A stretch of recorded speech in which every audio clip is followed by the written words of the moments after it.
up until recently, you have only seen the first two Mission Impossible movies. There's currently 8 total. Right. They say supposedly that the 8th movie is the last one, but I hope that's not the case. I hope there's a 9th and 10th. But having said all that, what are your opening honest thoughts on the third Mission Impossible movie? Well, the cast just blows me away. There was a lot of action. Wait, go over the cast for a sec. Which part of the cast did Oh my gosh, well, Michelle Monaghan and Kelly Russell can just stand there on the screen as far as I'm concerned. They don't have to do anything. Very good, very good. but they lend such they do lend a sense of realism to the plot, to the personalities, the characters. Philip Seymour Hoffman, what a treasure that was taken from us too soon. It was such a phenomenal actor. He could do anything. He could be comedic, he could be dramatic, he could be a great villain, as we see in many fans of this franchise consider him the top #1 best villain of the entire series. I can understand that. It makes perfect sense to me. He was such a consummate actor. Like one part I like about his performance in this is when Ethan and Luther have him up in that like aircraft thing, right. and Ethan's getting really upset, so he's trying to do this stuff where he's trying to like bring him out of the thing, and none of that stuff worked on him being. He's totally okay with whatever Ethan was trying to do when he was in that position. Yeah, he was just able to play it really. Right. So in terms of all, really the positive, the cast, the action sequences are amazing. I enjoyed the film watching it. So that's my overall take. So what were the things that you noticed were big complaints about it? So my biggest complaint is that after the second, I mean really the first, but after the Mission Impossible 2, they kind of got away from the initial intent of the IMF team. Again, I love the original series. I was a teenager when the original IMF, original Mission Impossible series was aired on TV, and to me it was a lot more elegant. There was less action. It was more about the deception and.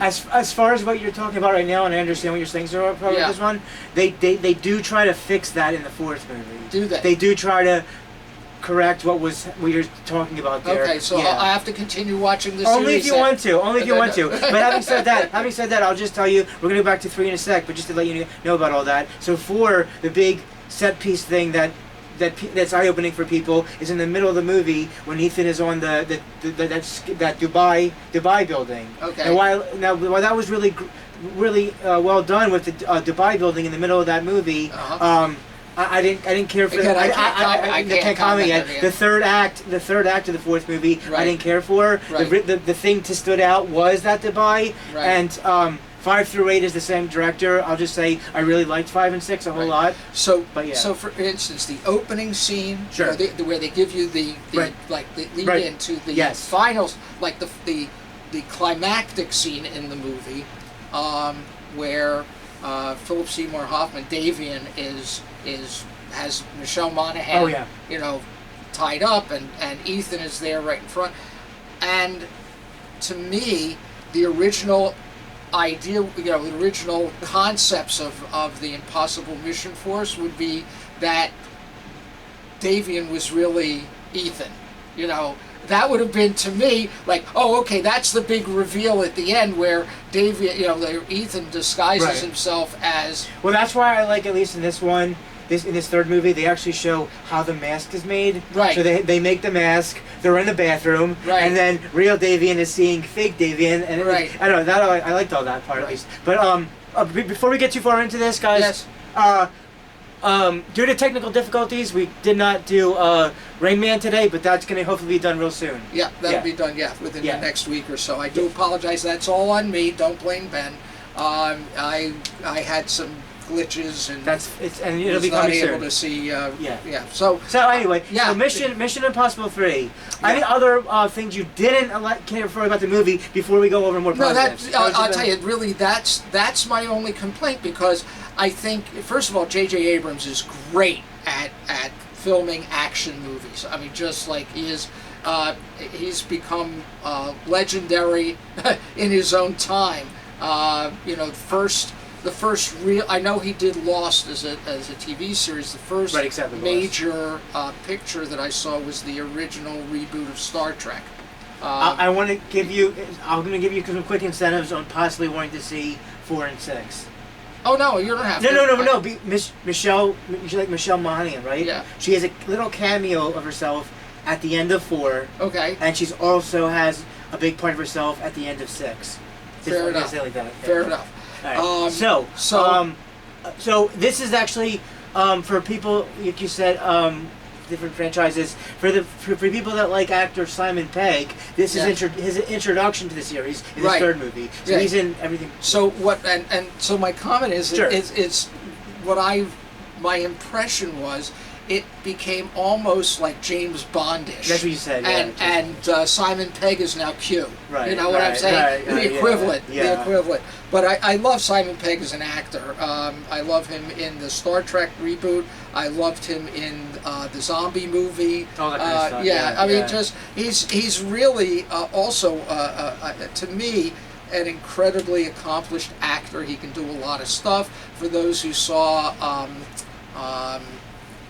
The last part of the Star Wars trilogy. Right. He plays a character in that. Right. So now he can do a lot of. He can do a lot, and so I enjoyed him in that role in 3. In this movie in 3, what do you make of them trying to give Ethan more of a backstory by him trying to marry his girlfriend to get married together? Oh, it was essential in the plot because this is with any of these movies where we have spies that have to try and keep their identity hidden, as a matter of fact, at the beginning of the movie, anybody who saw the Arnold Schwarzenegger movie True Lies, one of my favorite movies. Yeah, True Lies with Jamie Lee Curtis, right? And he's like this bumbling, seemingly to her this bumbling salesman, and then she learns later on who he really is. I just want to say real quick that is a huge sin that there's never been a True Lies 2 sequel, and partly highly because of September 11th, 2001. Real quick, so. Well, yeah, and it's funny because they actually set up a sequel at the end of the movie when they go. So we're going far afield here. So let's reel it back in. So it was essential for the plot to have that backstory, and it wasn't really a backstory. It was what was going on in his life. The backstory for me was that he became a trainer. The trainer part, yeah. And so Kerry Russell being his really star pupil, and her demise. Right. I thought it was, but that piece of it at the very beginning sets up where Ethan now has the bomb in his head. Right, exactly. So it sets it up for him, and of course Michelle Monaghan being a nurse or a doctor, you can't tell from that one sequence. So she knows how to use the paddles, as they say. Right. So the 6th movie is called Fallout, Mission Impossible Fallout. Yeah. She has some scenes in that, so. That's kind of an incentive to keep watching. People are going to think I'm some sort of pervert or something. No, I just oh my gosh. Anyway. Wow. Yeah. So anyway. So this movie, they have this thing, this plot device called the Rabbit's Foot. Yeah, the Rabbit's Foot. And so, supposedly, if people get to the 8th movie, which is like the last one. Hopefully there's more than the 8th than that being the 8th, but supposedly in the 8th movie they explain the real reason of the Rabbit's Foot. Right. Okay. So yes, and they do a setup. Again, the final scene with Lawrence Fishburne. Oh yeah, that's another thing. I like that he's the boss in this one. Yeah, I like that too. Yeah. Again, another consummate actor. You know, Billy Crudup, another consummate actor. I mean, people have really come on since 2000. I mean, this is 2006. 2006. Yeah. So it's really an incredible. Cast, you said. Cast, yeah, I know. It's just like from top to bottom. Even some of the, there are no small parts, only small actors, right? But even some of the minor roles engage really terrific actors and actresses. I really do. And as you said about the one actress who's being the student, her demise, that was really like felt like her not making it through. Like, right, and the way they engaged you with it, and the way they kept Kerry Russell in the movies, doing these flashback scenes. And as far as like Star Wars or whatever, I believe with J.J. Abrams, I believe she was also put in The Rise of Skywalker, possibly. Yes, she was. Yeah, which was, it's funny because you don't get to see her really until toward the very end. Right. So Mission Impossible 3. I think it was definitely an improvement over the second one. Yes. For a lot of people, yeah. So one was, again, to me, it was really in the classic sense of Mission Impossible. It had the deception, the disguises. Really, it was more elegant. Yeah, there was action scenes, of course. There were action scenes in it, but it was more elegant, I think. And it really represented the original series. So for those in our audience who have never seen the original series, it might seem pretty sedate. It might seem pretty, even if any of you guys have a way to watch the original TV series, definitely check it out. It is worth it. And by the way, how are this far? If you guys have made it this made it through this. This far into our discussion, and you like what we're talking about here, click that like button and comment your thoughts on Mission Impossible 3. And if you didn't like it, also you didn't like it, also comment. We appreciate criticism as well. Yeah, if you didn't like it. So what else did you like about Philip Seymour Hoffman? Really, well, so his portrayal was really subtle. He wasn't the over the top villain that you see so often in action movies. He was at some point. I don't want to say he was likable, but you really could identify with his character because he didn't play it so over the, like I said, over the top. He didn't play it like the typical Well, he did evil. I saw his performances like he's cool, calm, and collected at all times. Right. Although in Twister, the original Twister, he did play it over the top. There you go. So changing it, because that's what the character called for. Got you. So but that's what I'm saying. He identifies with the roles. In Doubt, oh my gosh, you could just picture him, taking advantage of a young, No, right, exactly. But you're not sure. Right. And that's the key to me to a really amazing performance is you're able to project the character without going to exaggeration. Right, exactly. Well put. Now, did you tell me offline that there was something that you weren't quite all right with the musical theme aspect? Oh, okay. Just like they put the Mission Impossible theme, which originally the score by Lalo Schifrin for the TV series, the original theme was in 5/4. In other words, there was 5 beats per phrase. And per measure, if you're a musician out there, yes, I do know what I'm talking about. But they put it into 4, which really made no sense to me at all. Why would you do that? I don't think it adds anything to the score.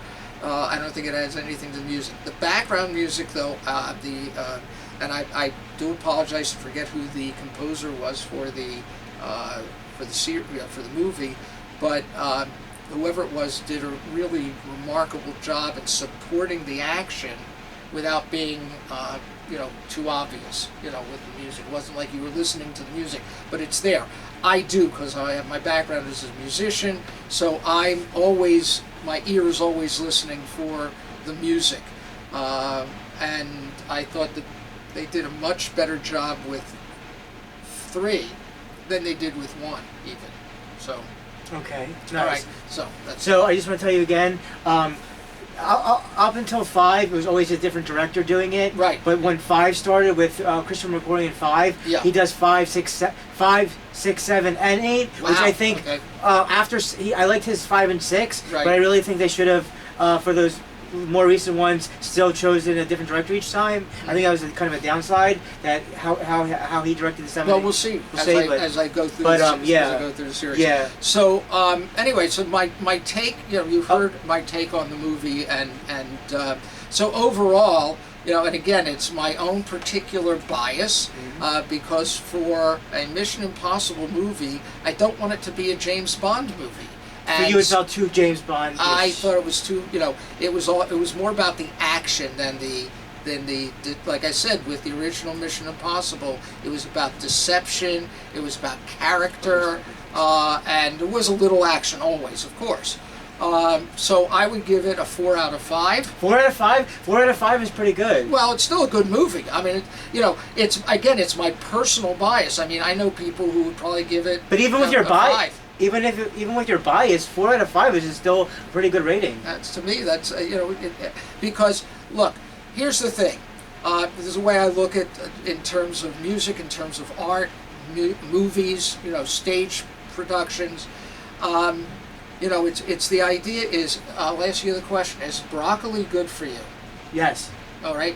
Do you like broccoli? Not everybody does. Sometimes. Yeah, not everybody likes broccoli. How it's made. But it's still good for you. In other words, so I'll even though my personal preference may affect how I view a movie, to me, my job is to be objective into whether or not it's quality. And to me, like I said, even though I have a personal bias with certain pieces of it, and my expectation of a Mission Impossible. But I would never movie, touch. I would never touch Brussels sprouts. There you go. But all right. That I would never touch. Broccoli, but you get my analogy here. Yeah. So again, my expectation of Mission Impossible is different from my expectation about Die Hard or my expectation about James Bond. So that's why the 4 out of 5 instead of a 4.5 or a 5. Makes sense. That makes sense. Real quick, they announced who the director is going to be for Bond 26. Oh yeah. If you're familiar with director Denis Villeneuve.